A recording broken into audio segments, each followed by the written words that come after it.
से 12 स्टेटस को विजिट करते हैं और हम लोग रिएक्ट करते हैं। मेरे पिता की मृत्यु हो गई, ओह ओम शांति। मेरा हैप्पी बर्थडे है, HBD। पता नहीं बाकी बचे हुए समय को किस चीज़ में इस्तेमाल कर रहे हैं। ठीक है, इनकी साड़ी अच्छी है, वाह कहाँ से खरीदी। ठीक है, मैं ड्राइव करके यहाँ पहुँचा, काश मैं भी आता। ठीक है, इस तरह से रिएक्ट कर रहे हैं। आपने एक महत्वपूर्ण चीज छोड़ दिया जी, कि कविता लिखी, कहा अद्भुत कविता अद्भुत है। कविता। ठीक है, अब ये सारी बातें जब हो रही होती हैं, मैं आपके पक्ष में बोल रहा हूँ अब जब, और इनसे रिएक्शन लूँगा। ये सारी बातें जब हो रही होती हैं तो बहुत गंदी बातें भी हो रही होती हैं, है ना। बहुत गंदी बातें भी हो रही होती हैं और बहुत तरह का रिएक्शन वहाँ पे होता है, बहुत तरह की बातें। और किसी की भी किताब खरीदने से पहले एक परसेप्शन मेरे जैसे पाठक के मन में बढ़ने लगता है, ये किस तरह के बहस में ये आदमी शामिल होता है या ये व्यक्ति शामिल हो रहा है। और फिर एक दिन मालूम चलता है उसने ये किताब लिखी है और मैं हाँ अच्छा किताब लिखी है। अब उस किताब में जो मैं पढ़ रहा हूँ वो फेसबुक पे नहीं है। इतना अनरियल हो जाते हैं लोग वहाँ पर कि किताब में लिखते समय तो क्या मतलब वहाँ पे बगैर चिंतन के लिखा जा रहा है जो मैम कह रही हैं। और आप जब चिंतन कर रहे हैं तो आपका व्यक्तित्व एकदम अलग आ रहा है। और सोशल मीडिया क्या हम जैसे पाठकों को जो एक पहले से परसेप्शन बना दे रहा है आप लोगों के तमाम बहसों को देखते हुए, वो आपके किताब तक पहुंचने के लिए मेरे बीच में एक हिचक ला रहा है क्या कि अरे इनके बारे में तो ऐसे देखता हूँ, ऐसे सुनता हूँ, ऐसे पढ़ा हूँ, ऐसे बहसों में देखा हूँ।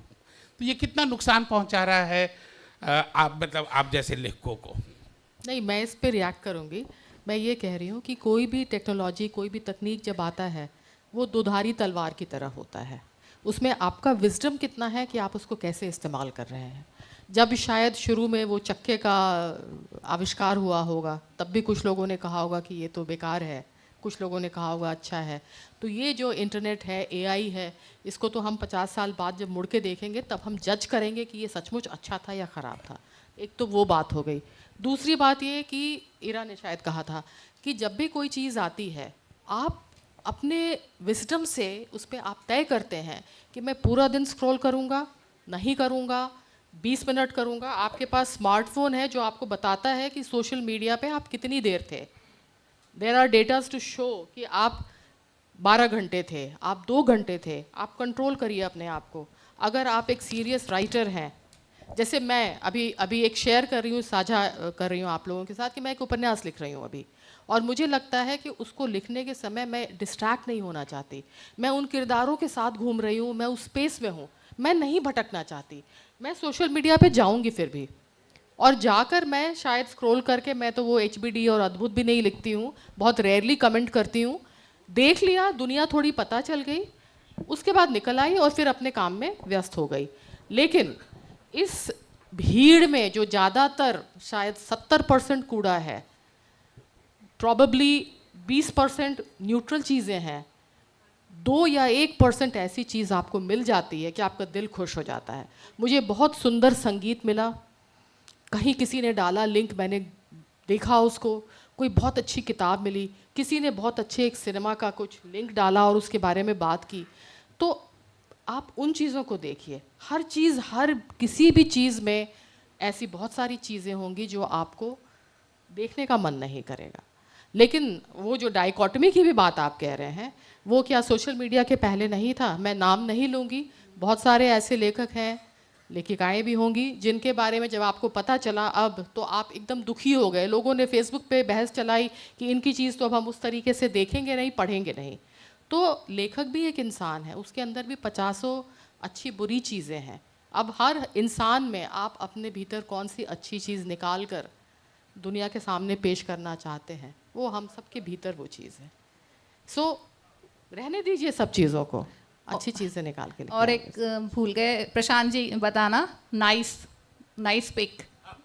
और नाइस पिक में भी जो स्पेलिंग NISE लिख देते हैं ना, तो मुझे लगता है इनके लिए तो कोई भारी सजा का प्रावधान होना चाहिए, क्योंकि जेनरस नहीं सच में, मतलब जब आप राइटर होते हैं ना तो आप थोड़े से ग्रामर नाजी भी हो जाते हैं, गलत स्पेलिंग देखते ही सबसे पहले एक ट्रिगर होने लगता है। तो ये तो खैर मजाक की बात हुई। नहीं नहीं, वो कई टाइपिंग एरर नहीं, कई लोग नाइस पिक। खैर, तो जैसे प्रत्यक्षा जी ने कहा कि वो जो हैं मतलब नया उपन्यास लिख रही हैं, तो उसके लिए बहुत बहुत शुभकामनाएं।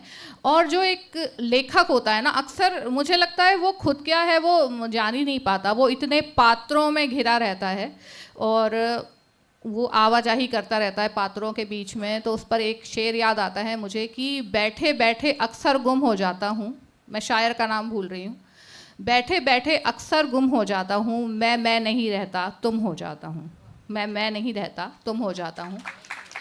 लेकिन फिर भी मैं प्रशांत जी की इस बात से बहुत बहुत इत्तेफाक रखती हूँ कि जो आप लिख रहे हैं वो आपके व्यवहार में और आचार में दिखना चाहिए। वरना लोग कहते हैं कि ये कवि अच्छा है आदमी खराब है, या ये लेखक तो बहुत अच्छा है लेकिन आदमी अच्छा नहीं है, मिलके। इसीलिए मैं और दुष्यंत मेरे हस्बैंड हैं, हम लोग मानते हैं कि अगर हमें कोई लेखक बहुत इम्प्रेस कर रहा है तो हम कोशिश करते हैं कि उससे दूरी का ही रिश्ता रखें, उससे ना मिलें, क्योंकि उसकी किताबों से जो मिठास बनी हुई है हमें डर लगता है कहीं ऐसा ना हो कि मिलके उसमें कुछ ऊंच नीच हो जाए। लेकिन पर्सनली तो मैं ये मानती हूँ कि जो आप विचार दुनिया को दे रहे हैं वो विचार आपको भी अपनाना चाहिए। Practice what you preach. और नेगेटिविटी, जैसे सोशल मीडिया पे इतनी नेगेटिविटी है, बहुत चीज़ें ख़राब हैं। प्रत्यक्षा जी ने बोला, मैम ने बोला कि हर तरह का साहित्य लिखा जा रहा है और हम उसमें से अच्छा चुन सकते हैं। और बहुत बड़ी दुनिया है, यहाँ पे सबके लिए आसमान है, ये आसमान किसी के लिए छोटा नहीं पड़ता है। तो इस बहस से बचना चाहिए कि ये चीज़ अच्छी है, ये चीज़ ख़राब है। हम क्यों ना अच्छी चीज़ों की बात करें। हमारी ज़िंदगी में इतना वक्त कहाँ है कि हम जो चीज़ें ख़राब हैं उनकी बुराई में अपनी ऊर्जा नष्ट करें। जो अच्छा दिख रहा है और अति सर्वत्र वर्जते, तो हमें अति से बचना चाहिए हर चीज़ में। तो मुझे लगता है कि बस बैलेंस का ही खेल है, सारा संतुलन का ही तो खेल है, लेकिन ये सीखना हंसी खेल नहीं है। मुझे कुछ आप बात कहेंगी, फिर दर्शकों से सवाल देते हैं। हमारी महिला श्रोता हैं, एक बहुत देर से उंगली उठा रही है जी, मैं आप तक आऊँगी।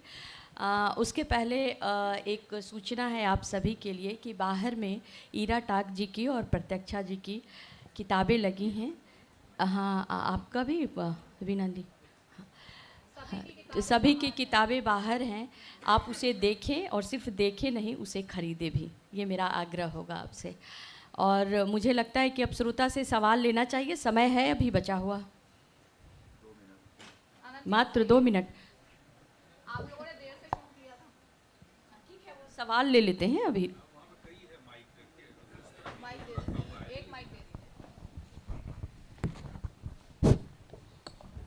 हेलो, सभी लोगों का स्वागत है पटना में और बिहार संवादी प्रोग्राम में। मैं मंजू झा, पेशे से तो एडवोकेट हूँ पटना हाई कोर्ट में, बट लेखनी के संग संग मुझे लगा कि साहित्य में भी अभिरुचि मेरी बढ़ने लगी। और आप लोग जैसे साहित्यकार लोगों को देख करके, प्रत्यक्षा दी से मैं कहना चाहूँगी कि आपने पहली बार ही जो बताया कि मैं उस हिसाब से नहीं लिखती हूँ कि समाज पर उसका इफ़ेक्ट हो। मुझे लगता है कि साहित्य तो आप जानती हैं समाज का दर्पण है, हर कुछ उस तरह से, तो क्यों ना ऐसा ही साहित्य लिखा जाए, ऐसे ही लेखनी लिखी जाए। अब तक जो